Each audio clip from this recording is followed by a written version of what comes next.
Capítulo 3. Deus sabe o que faz. Ilustre dama, no fim de 2 meses, achou-se a mais desgraçada das mulheres. Caiu em profunda melancolia. Ficou amarela, magra, comia pouco e suspirava a cada canto.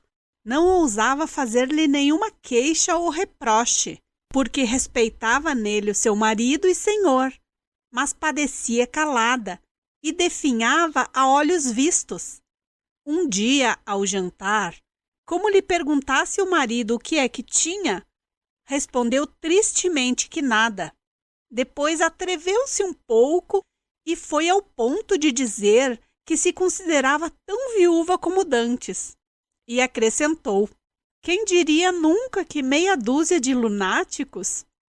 Não acabou a frase, ou antes acabou-a levantando os olhos ao teto.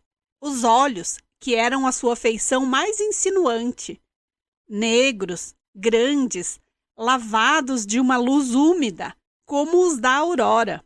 Quanto ao gesto, era o mesmo que empregara no dia em que Simão Bacamarte a pediu em casamento.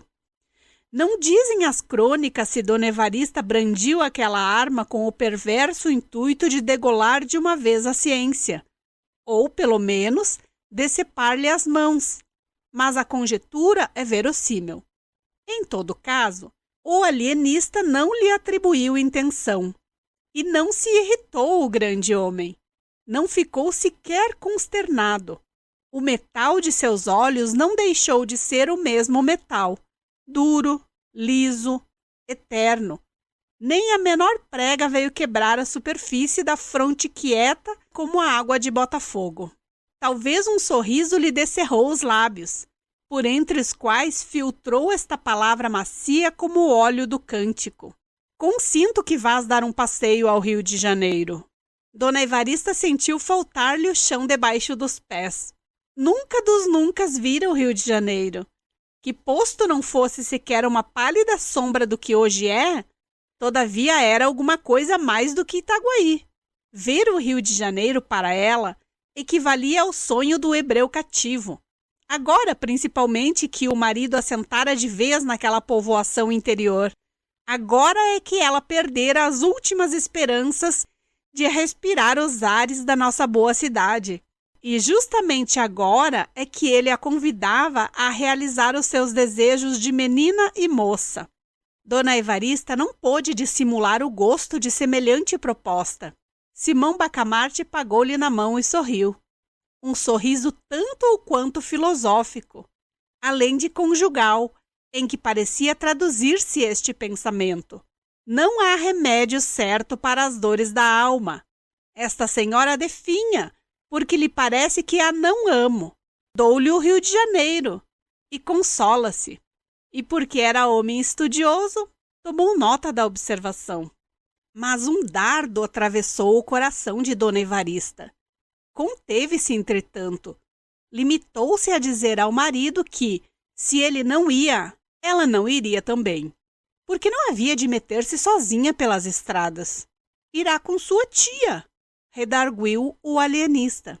Note-se que Dona Evarista tinha pensado nisso mesmo, mas não quisera pedi-lo nem insinuá-lo, em primeiro lugar porque seria impor grandes despesas ao marido. Em segundo lugar porque era melhor, mais metódico e racional, que a proposta viesse dele. Oh, mas o dinheiro que será preciso gastar! Suspirou Dona Evarista sem convicção. Que importa? Temos ganho muito, disse o marido. Ainda ontem o escriturário prestou-me contas. Queres ver? E levou-a aos livros. Dona Evarista ficou deslumbrada. Era uma via láctea de algarismos. E depois levou-a às arcas, onde estava o dinheiro. Deus! Era montes de ouro. Eram 1000 cruzados sobre 1000 cruzados. Dobrões sobre dobrões. Era a opulência. Enquanto ela comia o ouro com os olhos negros, o alienista fitava-a e dizia-lhe ao ouvido com a mais pérfida das alusões: quem diria que meia dúzia de lunáticos? Dona Evarista compreendeu, sorriu e respondeu com muita resignação: Deus sabe o que faz.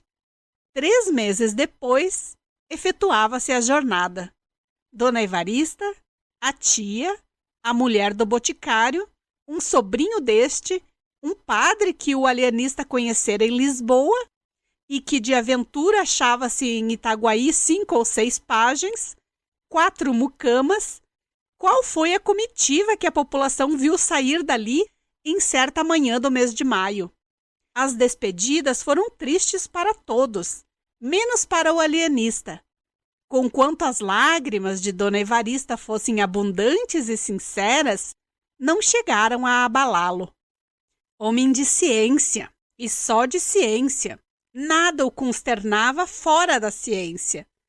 E se alguma coisa o preocupava naquela ocasião, se ele deixava correr pela multidão um olhar inquieto e policial, não era outra coisa mais do que a ideia de que algum demente podia achar-se ali misturado com agente de juízo. Adeus! Soluçaram enfim as damas e o boticário. E partiu a comitiva. Crispim Soares, ao tornar à casa, trazia os olhos entre as 2 orelhas da besta ruana em que vinha montado. Simão Bacamarte alongava os seus pelo horizonte adiante, deixando ao cavalo a responsabilidade do regresso. Imagem vivaz do gênio e do vulgo. Um fita o presente, com todas as suas lágrimas e saudades. O outro devassa o futuro com todas as suas auroras.